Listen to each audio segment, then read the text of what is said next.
पत्रकार बंधुओं को मेरा नमस्कार। इंडिया अलायंस के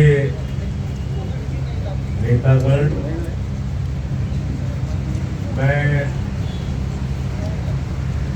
एनसीपी शरद पवार गुट के प्रत्याशी अमर काड़े जी के चुनाव प्रचार के लिए, उनके लिए वोट मांगने के लिए, उनके लिए अपील करने के लिए, महाराष्ट्र की जनता से विनती करने के लिए आया हूं।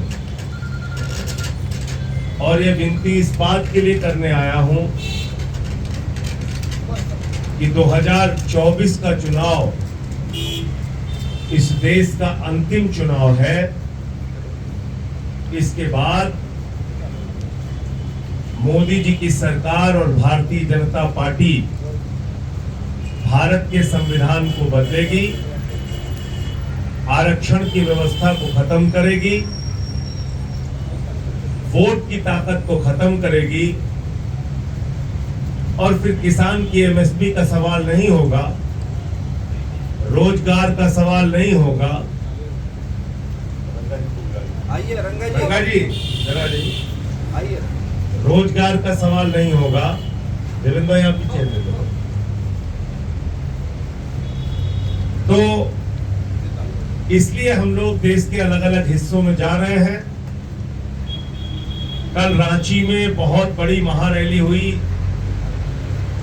जहां पर आदिवासी समाज के लाखों लोग और अलग अलग वर्गों से लाखों लोग वहां पर इकट्ठा हुए उस रैली में। और वहां भी आपने देखा होगा कि वहां के निर्वाचित मुख्यमंत्री हेमंत सोरेन जी को पकड़ के जेल में डाल दिया। 3 बार के दिल्ली के निर्वाचित मुख्यमंत्री, प्रचंड बहुमत से निर्वाचित मुख्यमंत्री, लोकप्रिय मुख्यमंत्री अरविंद केजरीवाल जी को पकड़ के जेल में डाल दिया। जो व्यक्ति मुख्यमंत्री के तौर पे लोगों के शिक्षा का, स्वास्थ्य का, बिजली का, पानी का इंतजाम कर रहा था, आज मोदी जी की सरकार उसको इंसुलिन भी देना जरूरी नहीं समझ रही है। शुगर के मरीज होने के बावजूद केजरीवाल जी को इंसुलिन की दवा नहीं दी जा रही है जेल के अंदर। अत्याचार की पराकाष्ठा है, जुर्म की पराकाष्ठा। और लोकतंत्र को तो जैसे कुचलने के लिए मोदी जी की सरकार बनी है। महाराष्ट्र में लोकतंत्र को कुचलो, पार्टियों को तोड़ो, खत्म करो। अरुणाचल में पार्टियों को तोड़ो, खत्म करो। उत्तराखंड में तोड़ो, खत्म करो। मध्य प्रदेश में जोड़ तोड़ करो, कर्नाटक में जोड़ तोड़ करो, गोवा में जोड़ तोड़ करो। पिछले 10 वर्षों में 8-9 सरकारें इन्होंने देश के अलग अलग हिस्सों में तोड़ तोड़ के खत्म करके अपनी सरकारें वहां पर बना ली। ये आपका लोकतंत्र में भरोसा है? जनता के मैंडेट को आप ऐसे कुचल रहे हैं। महाराष्ट्र के अंदर शिवसेना को तोड़ दिया इन्होंने। उद्धव ठाकरे जी के तीर कमान निशान को चुरा लिया, एनसीपी को तोड़ दिया, शरद पवार जी की घड़ी चुरा ली। तो किसी की घड़ी चुरा रहे हो, किसी का तीर कमान चुरा रहे हो। तो मैं महाराष्ट्र की जनता से हाथ जोड़कर विनती करने आया हूं कि आप लोग तो छत्रपति शिवाजी महाराज को मानने वाले लोग हैं। उन्होंने एक ही चीज की तो सबसे बड़ी शिक्षा दी, गद्दारों को माफी नहीं। एक ही शिक्षा दी, सबसे बड़ी शिक्षा, गद्दारों को माफी नहीं।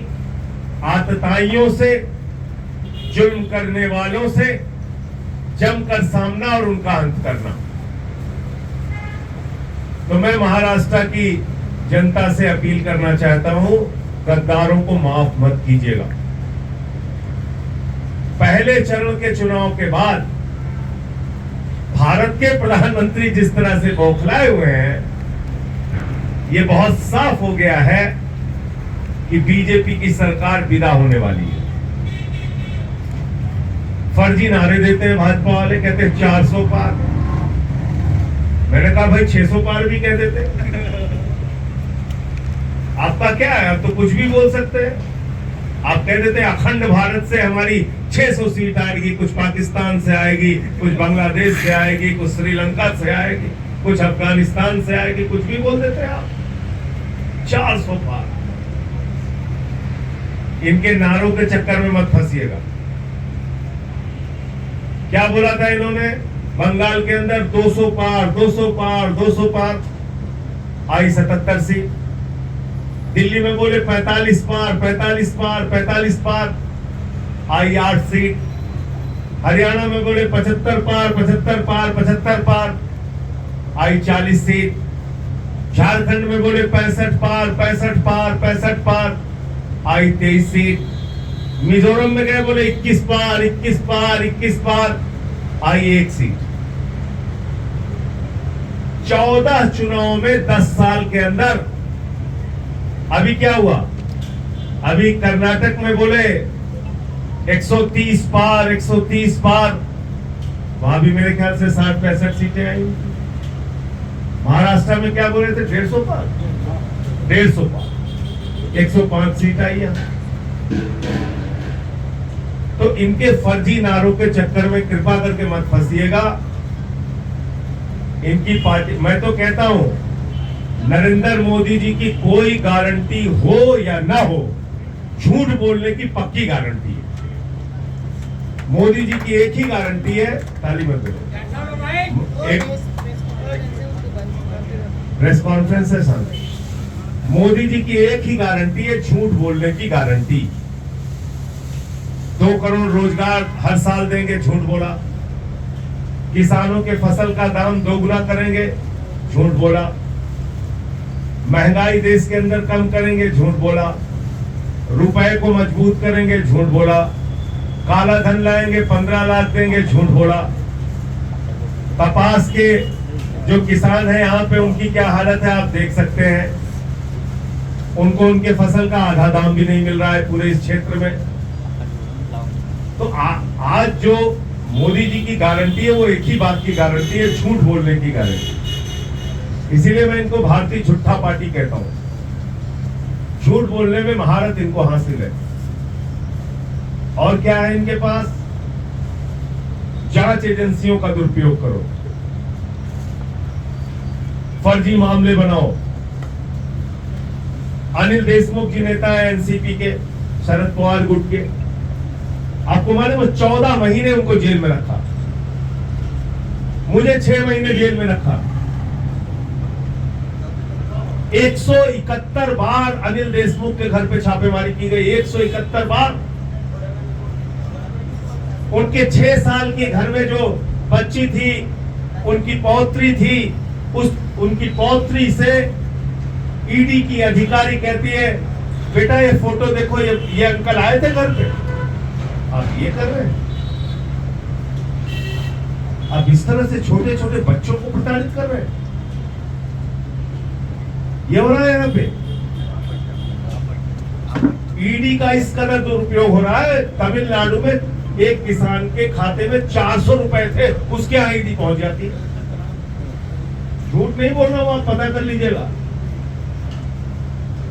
दिल्ली के प्लेसेस होटल में 5 करोड़ की डील करते हुए ईडी वाले पकड़े गए। राजस्थान में डील करते हुए पकड़े गए। तमिलनाडु में कैश के साथ पकड़े गए। तो भाजपा के 3 है भाई, ईडी, आईटी, सीबीआई। इन्हीं का इस्तेमाल करके पूरे देश में अपने डंडे का शासन चलाना चाहते हैं। और किसी भी संस्था में इनको यकीन नहीं है, याद रखिएगा। इलेक्टोरल बॉन्ड को भारत के मुख्य न्यायाधीश की अगुवाई में बने हुए 5 जजों की खंडपीठ ने कहा कि अनकॉन्स्टिट्यूशनल है। गलत तो नहीं बोल रहा हूं मैं। 5 जजों की खंडपीठ ने कहा कि इलेक्टोरल बॉन्ड जो है वो अवैधानिक है, असंवैधानिक है, इसके जरिए जो पैसा लिया गया है ये पूरी तरीके से गलत है। सारे नाम आप उजागर कीजिए। आप उस फैसले को नहीं मानते। प्रधानमंत्री खुद इलेक्टोरल बॉन्ड को डिफेंड कर रहे हैं। आपके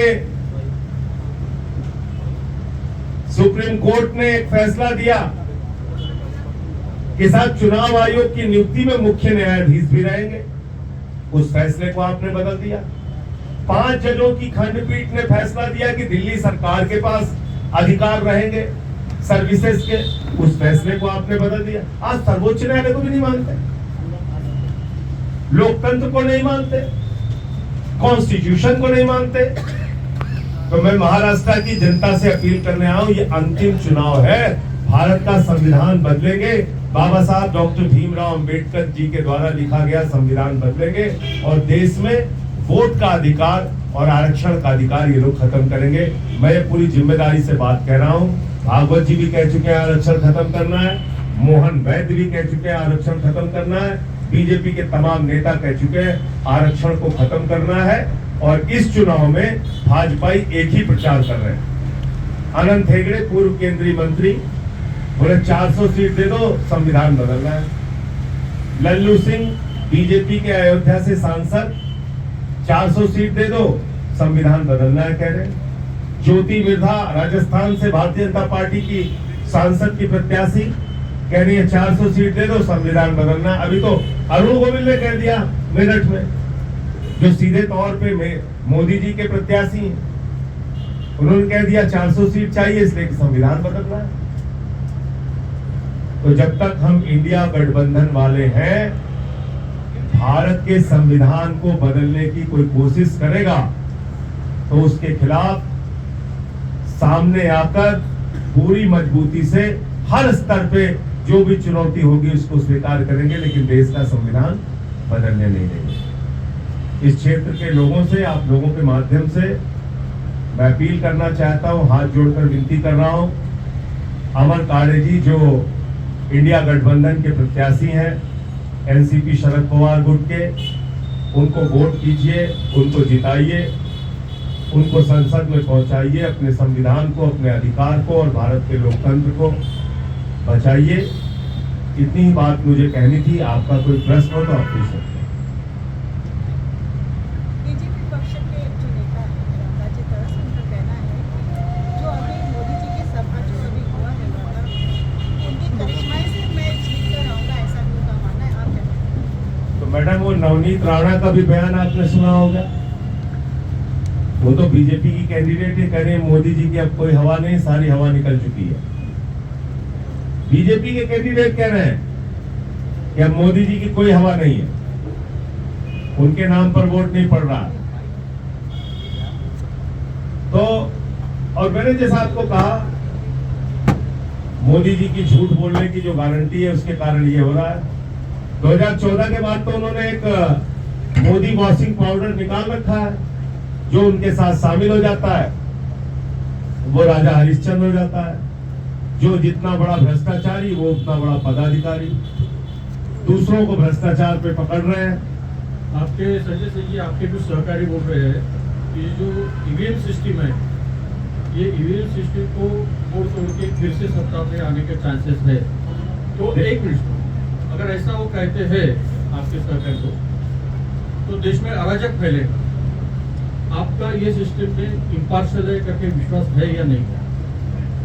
देखिए, एक नहीं अनेक बार खुद जब चुनाव आयोग के अधिकारियों ने कई बार ईवीएम को चेक किया है, कैमरे के सामने चेक किया है। मध्य प्रदेश की घटना आपको याद होगी, वोट डाल रहे थे किसी और पार्टी को, जा रहा था भाजपा को। ये हुई है घटनाएं। तो ईवीएम को लेके समय समय पर इंडिया गठबंधन के लोगों की चिंता रही है, लेकिन उस पर जो भी फैसला लेना है माननीय सर्वोच्च न्यायालय को लेना है, वहां पर मामला विचाराधीन है। और हम तो सिर्फ इतनी बात कह रहे हैं, भारत दुनिया का सबसे बड़ा लोकतंत्र है। 3 दिन 4 दिन अगर लगता भी है तो कोई फर्क नहीं पड़ता। जितनी ईवीएम की पर्चियां हैं वीवीपैट की, उसकी काउंटिंग करा दीजिए, क्या दिक्कत है? हम तो सिर्फ काउंटिंग की मांग कर रहे हैं। जो वीवीपैट की पर्ची है उसकी काउंटिंग हो जाए बस। अब माननीय सर्वोच्च न्यायालय को उस पर फैसला देना है। संजय सिंह जी, ये एक सवाल था कि इंडिया अलायंस जो है कहाँ तक पहुंचेगी ऐसा आपको लगता है, और आज का कितना उसमें कॉन्ट्रीब्यूशन रहेगा? देखिए, मुझे तो जहां भी बुलाया जा रहा है मैं जा रहा हूँ। रांची में भी था, अभी रामटेक में इसके पहले एक सभा की थी हमने, अखिलेश जी के साथ भी उत्तर प्रदेश में सभाएं की, यहाँ फिर आज आया हूँ। आगे अभी कोल्हापुर में भी शायद 1 तारीख को संयुक्त रैली है। इंडिया गठबंधन की सरकार बनने जा रही है और मोदी जी की सरकार वापसी जा रही है, और पहले ही चरण के बाद भारत के प्रधानमंत्री की बौखलाहट इस बात का सीधा संदेश है कि मोदी जी चुनाव हार रहे हैं। क्या एसआईटी सीआईडी का डर दिखाकर, ईडी का डर दिखाकर किया है जो पक्ष है कि मतलब इलेक्शन जीते, ऐसा भी कहते हैं? क्या आपका कहना है? मैडम, उसके लिए ईडी लगाने के बाद नहीं। उसके लिए तो लोगों को अपने अंदर साहस पैदा करना पड़ेगा। अगर लोग डर जाएंगे इनके कार्रवाइयों से, तो वो तो डराने के लिए बैठे ही हैं। तो बंदरों का 2 काम होता है, खो खो करके आके आपके सामने दौड़ेंगे, अगर आप खड़े होके डंडा लेके दौड़ा लिए तो भाग जाएंगे। तो ये राजनीति के ऐसे बंदर हैं कि इनके सामने आपको मजबूती से खड़ा होना पड़ेगा, वरना तो काटने के लिए आपको दौड़ ही रहे। आप क्यों डर रहे हैं? इतना ज्यादा भी डरने की क्या बात है? बाला साहब ठाकरे की सेना के लोग अगर भाजपा से डर के और पार्टी तोड़ के चले जाएंगे तो ये तो बड़े अफसोस की बात है। शरद पवार जी के करीब लोग अगर वो डर के बीजेपी के साथ चले जाएंगे तो महाराष्ट्र की जनता जरूर उनको अपने वोट की ताकत से सबक सिखाएगी। मैं तो कह रहा हूँ, घड़ी चोरों को और तीर कमान चोरों को सबक सिखाइए आपको। क्या ईडी के डर से अजीत पवार और अशोक चौहान इन्होंने भी शिरकत की है बीजेपी? क्या कोई और कारण ही नहीं है। भारत के प्रधानमंत्री ने आरोप लगाया था अजीत पवार के ऊपर, किसी दूसरे व्यक्ति ने नहीं लगाया था। खुद प्रधानमंत्री जी ने कहा था 70,000 करोड़ का सिंचाई घोटाला। मुझे तो सबसे ज्यादा अफसोस बीजेपी के कार्यकर्ताओं पे होता है। बेचारे चौराहे पे प्रदर्शन कर रहे होते हैं, टीवी पे खबर चलने लगती है, वहां कहते हैं अशोक चौहान मुर्दाबाद, अशोक चौहान। पता चला अशोक चौहान को माला पहना रहे मोदी, फिर जिंदाबाद करनी पड़ती है उनको। 14 पूर्व मुख्यमंत्री कांग्रेस पार्टी के आज बीजेपी के साथ है। 14 पूर्व मुख्यमंत्री, एक पार्टी ने आपको मुख्यमंत्री बना दिया, इससे ज्यादा क्या दे देंगे आपको? क्या कर देंगे आपके लिए? अशोक चौहान साहब मुख्यमंत्री थे, अब उससे ज्यादा क्या मिल जाएगा उनको?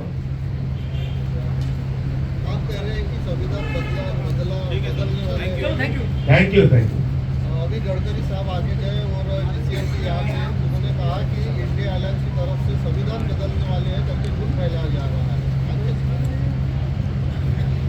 भाई, हम तो वो बात कह रहे हैं जो उनके नेता कह रहे हैं घूम घूम के।